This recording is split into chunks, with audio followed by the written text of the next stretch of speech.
आमे युग्म अयुग्म विषय संख्या विषय जाना।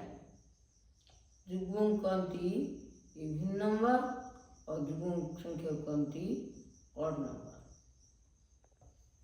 युग्म संख्या में पढ़ा।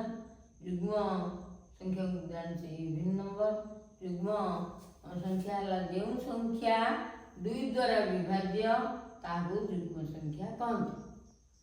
उदाहरण 2, 4, 6, 8, 10 इत्यादि।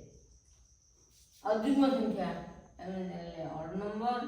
अयुग्म संख्या है जो संख्या 2 द्वारा विभाज्य नुहे ताकू अयुग्म संख्या कहते। उदाहरण 1, 3, 5, 7, 9, 11 इत्यादि।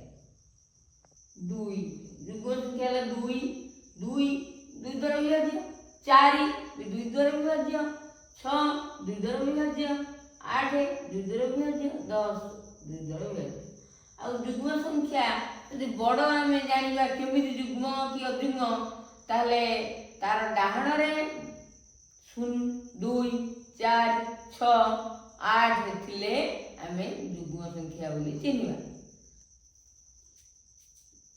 अयुग्म संख्या आमे जानले जो संख्या 2 द्वारा विभाज्य नुहे ताको अयुग्म संख्या। 1 2 द्वारा विभाज्य नुहे, 3 2 द्वारा विभाज्य नुहे, 5 2 द्वारा विभाज्य नुहे, 7 2 द्वारा विभाज्य नुहे, 9 2 द्वारा विभाज्य नुहे, 11 2 द्वारा विभाज्य नुहे।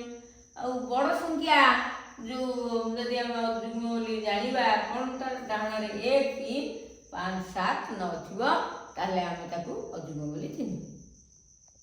पिलाने आज एतिकी।